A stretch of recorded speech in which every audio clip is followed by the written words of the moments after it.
Помните ту нашумевшую историю, когда бородач отказался оплачивать поездку, а потом напал на водителя? Напомним, как все происходило. Тогда таксист Денис завершил очередную поездку, доставив пассажиров в подмосковные Люберцы. Однако мужчина на пассажирском сиденье проявил агрессию и отказался оплатить проезд, начал кричать, оскорблять водителя и угрожать ему. Когда Денис ответил на агрессию, пассажир внезапно выскочил из машины, обошел вокруг автомобиля и уже через окно водителя схватил его за футболку, а затем нанес ему удар. Нетрудно представить, как на эту историю отреагировали русские люди. А в этом выпуске мы расскажем, как этот конфликт оценили и прокомментировали в Дагестане. Подпишитесь на наш канал, чтобы не пропустить новые видео. Итак, продолжим. Обсуждаемый конфликт был зафиксирован на видеорегистратор. После удара Денис потерял ориентацию, в состоянии шока он нажал на газ, и автомобиль пришел в движение. В результате этого его машина столкнулась с соседними автомобилями. Нападавший был незамедлительно объявлен в розыск, записи видеорегистратора четко запечатлели его лицо. Через 2 дня его задержали сотрудники ОМВД России по Алексину в Тульской области. Беслан Исалдибиров, уроженец Кизляра, Республики Дагестан, оказался многократно судимым. В его послужном списке числятся грабежи, мелкие хулиганства, оскорбления представителей власти и побег из-под подписки о невыезде. Кроме проблем с законом, Исалдибиров имеет значительные долги, о чем полиции сообщили в Федеральной службе судебных приставов. Во время первого задержания в Кизляре в 2014 году он, будучи пьяным, оскорблял сотрудников полиции. Один из дагестанских телеграм-каналов сообщил, что защита Исалдибирова пытается переквалифицировать статью обвинения. Вместо хулиганства требуют применения статьи 115 УК РФ «Причинение физического насилия». По первой статье ему грозит до 5 лет лишения свободы, по второй – арест до 4 месяцев и штраф 40 тысяч рублей. Кроме того, дагестанские паблики пишут, что задержанный неоднократно отказывался платить за такси и грубил водителям ранее. Но до драк дело не доходило. Видео инцидента из Люберец активно обсуждается в телеграм-каналах и сообществах ВКонтакте Дагестана. Большинство комментаторов осуждают Исалдибирова за то, что он позорит республику и создает впечатление, что все здесь такие. Всех, кто нарушает законы за пределами республики, надо вернуть насильно домой, пусть пасут баранов. Если не могут жить нормально в обществе, пишет один из пользователей. Его замечания тут же поправили: профессия чабана – сложное и почетное занятие, поэтому преступникам в ней не место. Я считаю, что братья-дагестанцы должны вместе призывать к ответу таких личностей. Чтобы показать другим конфессиям и национальностям, насколько мы не одобряем такие поступки, пишет другой комментатор. Многие с ним соглашаются. Некоторые пользователи в крайне жесткой форме призывают к расправе над преступником. Однако есть и те, кто предлагает действовать в рамках закона. Они рекомендуют с помощью общественных деятелей обратиться в правоохранительные органы и потребовать, чтобы преступник оплатил ремонт автомобилей, поврежденных в результате аварии, когда водитель потерял контроль после удара. Вместе с тем, у Исалдибирова нашлись и сторонники. Они убеждены, что если бы нападавший был русским, а не дагестанцем, дело не вызвало бы такого резонанса. По их мнению, водителя-кавказца обвинили бы в провокации, так как кавказцы всегда оказываются виноватыми перед русскими.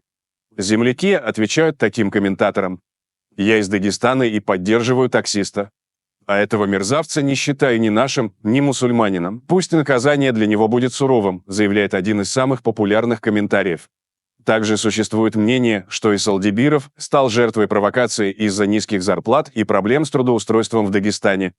Именно эти факторы вынуждают молодых мужчин ехать на заработки в другие регионы России. В ответ девушка-комментатор в дагестанском телеграм-канале пишет, кто его провоцировал.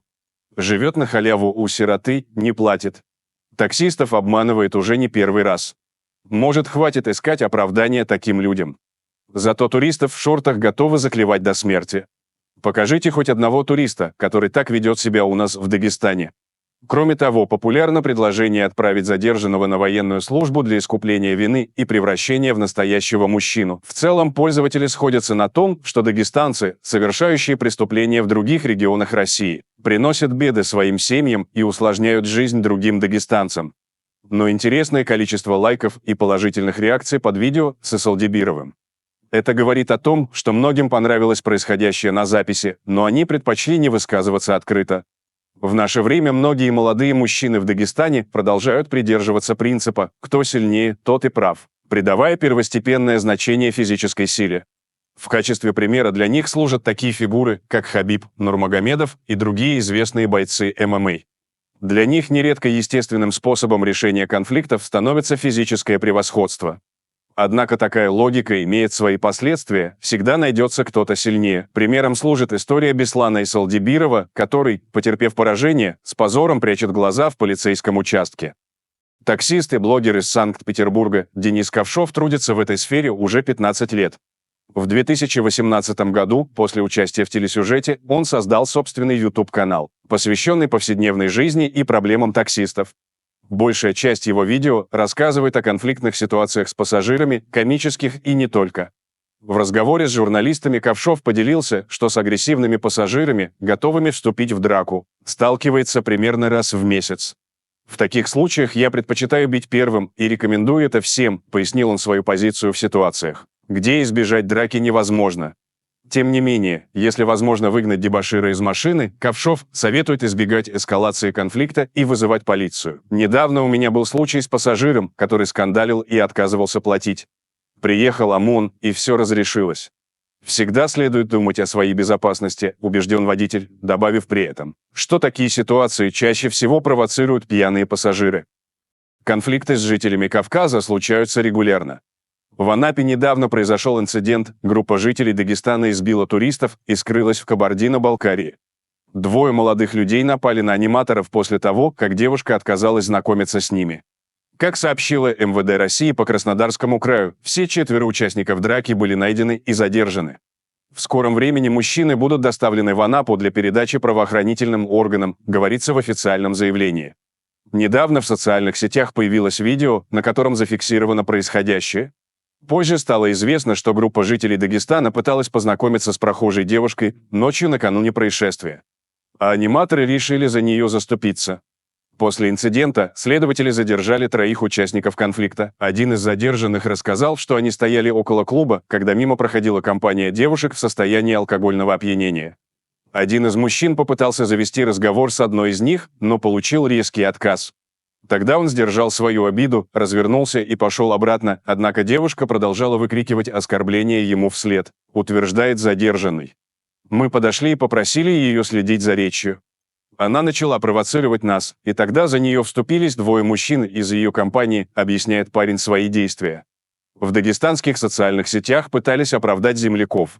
В публикациях вину перекладывали на пострадавших, утверждая, что охранники клуба не пустили их внутрь по причине несоответствия дресс-коду, после чего молодые люди начали провоцировать ситуацию. Девушка добавила масла в огонь, начав оскорблять всех вокруг, писали местные паблики. Однако выяснилось, что ситуация была несколько иной. Не потерпев грубость со стороны девушки, мужчины из Дагестана напали на 2 молодых парней, которым не удалось избежать конфликта. Один из работников заведения стал случайной жертвой. Работник заведения сообщил, что попытался помочь разнять потасовку. Но в процессе сам оказался под ударом. Из 3 участников драки его доставили в участок первым.